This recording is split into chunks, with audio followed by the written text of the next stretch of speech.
Je lis du livre de Daniel, chapitre 5, au verset 19, ce qui suit. Et à cause de la grandeur qu'il lui avait donnée, tous les peuples, les nations, les hommes de toute langue étaient dans la crainte et tremblaient devant lui. Le roi faisait mourir ceux qu'il voulait, et il laissait la vie à ceux qu'il voulait. Il élevait ceux qu'il voulait, et il abaissait ceux qu'il voulait.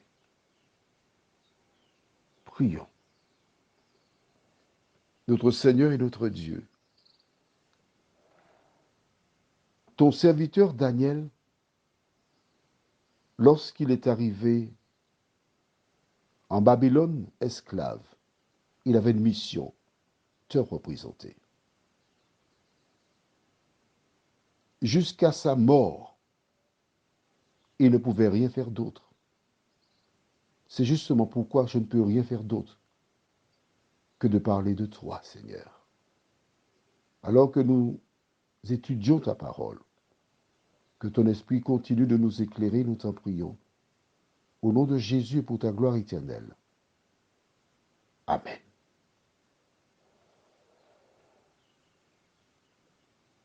Pourquoi Daniel dit-il cela à Belshazzar?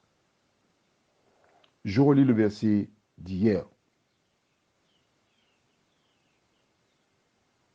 Le verset 18.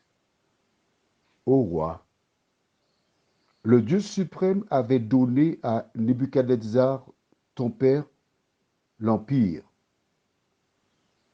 la grandeur, la gloire et la magnificence.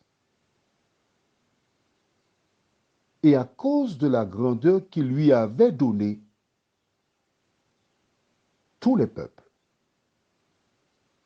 les nations, les hommes de toute langue étaient dans la crainte et tremblaient devant lui, etc. Que cherche Daniel? À travers sa réponse, il élève l'Éternel des armées. Il ne peut pas faire autrement. Il est le témoin de Dieu. Il est le témoin de l'Éternel. Il a compris que lui, le captif de Juda, que Nebuchadnezzar emmena en Babylone, il était en mission commandée par l'Éternel des armées. Il devait aider le roi à tourner ses regards vers lui, la source de la vie. Il devait aider Nebuchadnezzar à connaître le véritable Dieu. Et c'est parce qu'il était dans l'ignorance. Dieu, sachant qu'il était dans l'ignorance, il a dépêché Daniel, son serviteur, pour éclairer cet homme, pour qu'il sache qui est Dieu. Et c'est lorsque Nebuchadnezzar a rencontré l'Éternel qu'il a été en mesure de dominer sur les nations comme il le fit.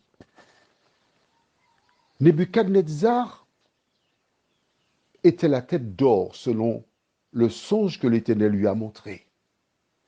Mais en le lui révélant, l'Éternel avait placé à côté de lui Daniel, la lumière du monde, qui à travers ses conseils l'avait aidé à connaître Dieu, le Dieu suprême.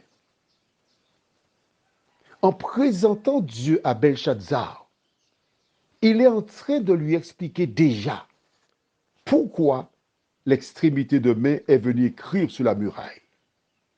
Prions. Notre Seigneur et notre Dieu, ce que tu attends de chacun de nous, c'est de savoir que c'est toi qui fais toutes choses, qui dirige toutes choses, et toutes choses concourent toujours au bien de ceux qui aiment Dieu. Voici Belshazzar,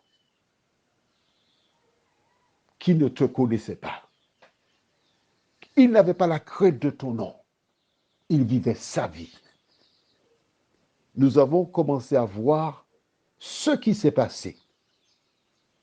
Aide-nous à apprendre à te connaître, à faire ta volonté, nous t'en prions, au nom de Jésus et pour ta gloire éternelle. Amen. Je te souhaite une bonne nuit.